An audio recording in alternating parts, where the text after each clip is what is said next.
the Sports Renegades podcast on SportstownChicago.com.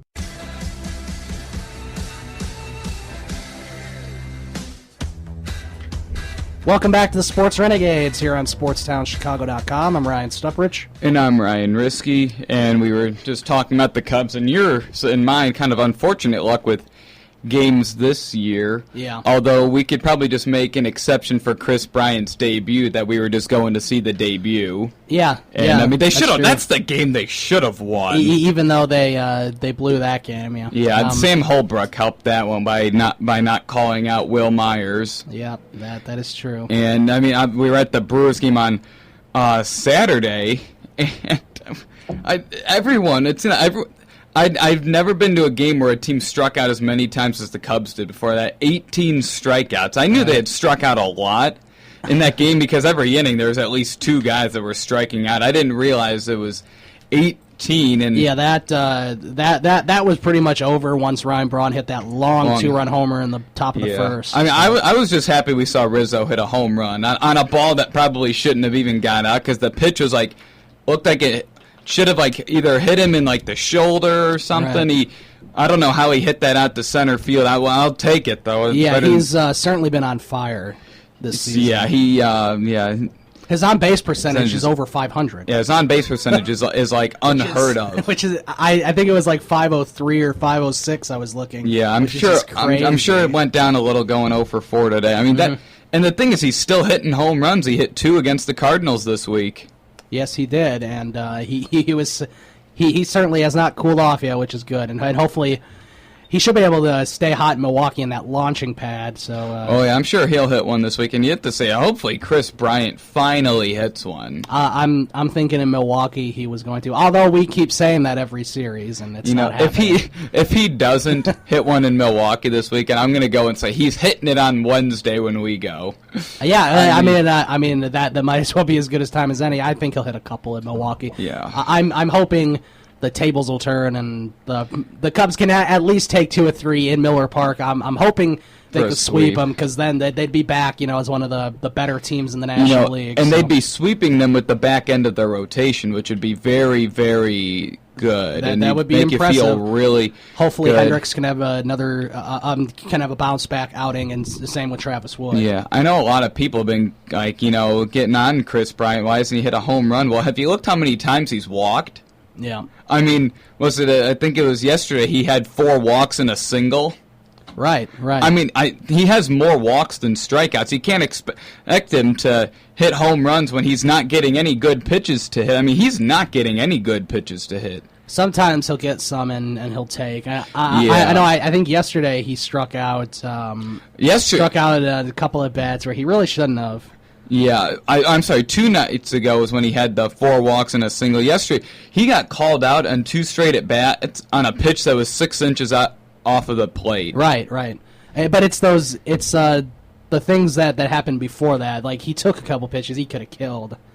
Yeah, I mean, and he just chose not to. I mean, it's working out. He's getting on base a lot. He's getting these good, solid hits. Right, but, he hasn't hit any. He's not really driving the ball so much. Yeah, he hasn't really had any long flies recently. I mean, since that series at Pittsburgh, he had a couple balls off the wall, the foul home run. He hasn't really hit any long flies since then. Right.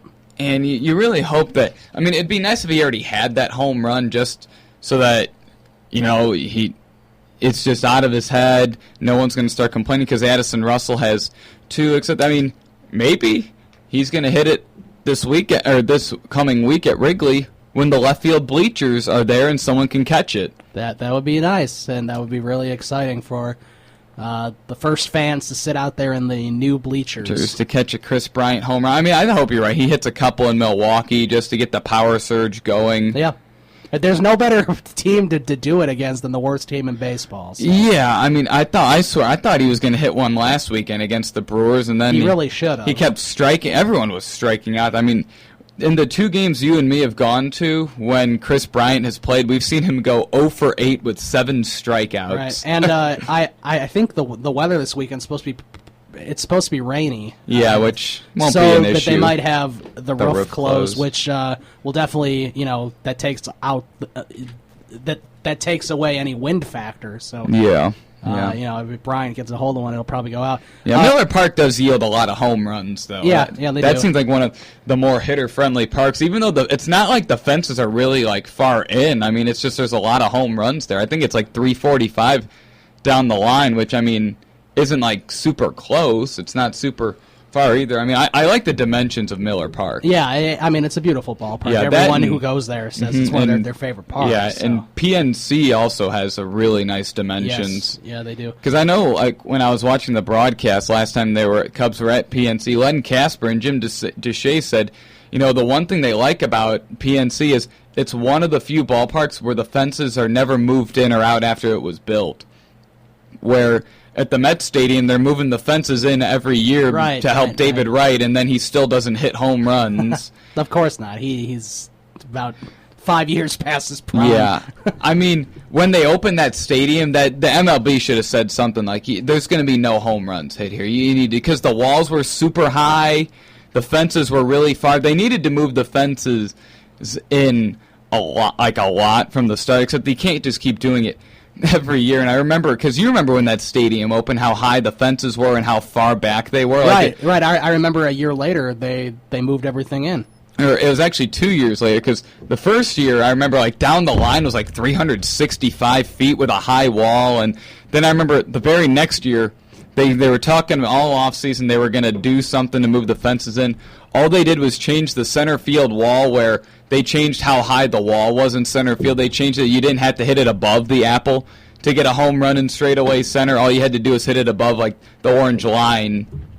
They changed because that center field wall is like double the size of the rest of them. They changed it. You only had to hit it halfway up that center field wall to get a home run. Yeah. And then they decided, we need to move these fences in, and now they're doing it every year to help out David Wright, and last year he hit 8 home runs. I mean, it's not like moving the fences in for him is going to keep helping when he's getting a year older. Yeah, no, I don't think so. All right, let's turn our attention to a ballpark that's not as nice as some of these other ones we've been talking about. The Sox at U.S. Cellular Field, they host the Cincinnati Reds for a weekend series, which will be important for them as well. And important, it's also important to the Cubs that the Sox beat the Reds. It's sort of pushed them further down because the Cubs and Reds are pretty close to each other right now for second place in the Central. I hope the White Sox sweep the Reds. Yeah, I think we all do. And, U.S. Cellular, hopefully they're able to do that. Yeah, the thing with U.S. Cellular Field, it's halfway a nice park, and the other half is really not nice because that whole 100 level is really nice. Oh yeah. The outfield, everyone can just walk around in a circle, except then you have no other levels. You got the suites are the second level. The 300 level is the club section, which is absolutely it's way expensive. Too far away too. Yeah, it's way too far away to enjoy it. Yeah, I mean, the 300 level is nice, except that's the club, so that's the most expensive tickets. Then the 400 is another level of suites, and then you got the 500 level where you need an oxygen tank to sit up there. Where it's really far away. Yeah, it's really, really high up. It's too high up for me to want to go and enjoy. I'd rather pay $15 to sit in the 100 level than $6 to sit in that upper deck. And I know we were trying to go to a White Sox game. It's just it's difficult because you don't know where you want to sit, and the Cubs were playing at the same time, and then because it's teams you don't care about, you want a decent pitching matchup. Of course, they both lost today, so go figure. But we would have seen a bad game anyway. So maybe against the Indians in a couple weeks, we'll see a pretty good. There'll be a decent matchup, or we can just go on one of those days because the prices for that series. We can go on a game where there's a good promotion or something. Who knows? Yeah. I mean, it's just like during the week at the same time the Cubs play the Cardinals, bad pitching matchup. $20 for a day game. It's almost not worth it when you don't even care what the outcome of the game is. True. Where if Chris Sale was pitching, that'd be a different story. If Samardzija was pitching, that could be a different story. Just to watch him get rocked again by another team. And there's pretty good prices for when we might think about going again. Except right now, we're just looking forward to our next Cub game. The one interesting thing about the Sox, the bullpen for them. I think it was bad, early on, but they sort of turned around. They have a pretty good bullpen right now, and the Cubs sort of the opposite right now. Yeah, the Cubs started off good, and they haven't been doing good, but the Sox bullpen's really been, has really been a big reason why they've won these last games, and plus the offense came alive. Melky Cabrera hit his first home run. It's definitely not. Night. It's definitely not because of the starting pitching, because that's been absolutely horrendous for the White Sox. It has. I mean, Sale of all people has not pitched up to his standards. And I remember when Rick Hahn made that Jeff Samardzija trade, he said we have the best pitching staff in the MLB, and I was just thinking, are you an idiot? Right now, ERA-wise, it's probably one of the worst. Well, I'm just talking about at the time. I'm just thinking, are you an idiot? Right, even at the time, it's not. You still got the Dodgers. Yeah, I mean, hell, even the Cubs. Yeah, I mean, Hector Noesi was your number 5 starter. I mean, I'm just like... And Danks at number 4. Come on. The Nationals, before they signed Scherzer, had a better rotation. They certainly did, with Tanner Roark there at the back of the rotation. And instead they just go and plug Max Scherzer in. So, I mean, it's just kind of like, don't say something that's stupid when you have 2 pitchers that are almost automatic losses every time they pitch. I'm glad that the Nationals have turned it around a little bit. I thought it was kind of funny. I think Harper hit 3 home runs yesterday or something. He's really been on fire of late, too. Yeah. So that's been good to see from the Nationals. He hit 3 home runs standpoint. yesterday. Because I like the Nationals. They're my favorite team in the NL East. Certainly, a lot of those teams I hate in the NL East. So yeah, the Phillies. It's just kind of fun watching them rot because the ownership isn't committed enough to winning because they keep Ruben Amaro when he knows nothing about baseball. Yeah, I feel bad for Ryan Sandberg as he continues to struggle there, and of course he's still probably upset over the Cubs not hiring him when they went and took, I think, Dale Swaim. Is that when it was? Or when yeah. They decided to go with Swaim. I mean, I remember a lot of people were annoyed that they didn't want Sandberg, except that now looking back, I'm glad they didn't hire Sandberg because now we have Madden. Well, not only that, can you think about how much hate Theo Epstein might have gotten if he fired Sandberg after 2 years, the way they fired Swaim? Yeah, that would not be good, and the way they handled the Rick Renteria. So, yeah. I mean, they didn't like it wasn't unprofessional the way they fired Swaim or anything. It was just kind of like, could you imagine how the fans would react if they fired Sandberg? Yeah, they would not be happy. That's no, for sure. They wouldn't be happy at all, and if they kept him for that, I would understand it. But the problem is, over half of Cubs fans would not, and they would be upset. And another thing, and then if they didn't fire him after 2 years, they definitely would have fired him when Joe Madden became available, and then people would be really, really upset with the way they handled it. So, I mean, it was kind of a blessing in disguise they didn't hire Sandberg to be the manager, because he absolutely wouldn't be the manager now. I was looking at the matchup for the tomorrow's game between the Sox and Reds. It's Hector Noesi against Jason Marquis. So I'm thinking the final score will be like 12-11 White Sox. I'm thinking. Because the Reds' bullpen will blow it before Chapman can get Jumbo a chance. Diaz will come in and give up 5 runs, and or Villarreal. Kevin Gregg will come in and give up 8, and so that'll be fun. I don't know. Did you look at the pitching matchups the rest of the weekend? Do you know if they have to face Cueto? I don't know if they have to face Cueto. I would. Actually, if Marquis pitches tomorrow, I'm pretty sure they'll face Cueto, because there's no way Marquis is the number 3 starter. Marquis and Noesi tomorrow, and that means Samardzija and Sale would round out. No. The suspensions are beginning now. Oh, okay. They dropped their appeal. So I think Rodon maybe might get a start. I think they said Rodon's pitching Saturday. All right. Well, there you go. That's something exciting for Sox fans to go to, and at least it's on a weekend. And the Sox have been playing okay this week. They have a really good record at home. I think they're 8-4 at the Cell, and then 2-11 away from the Cell or something.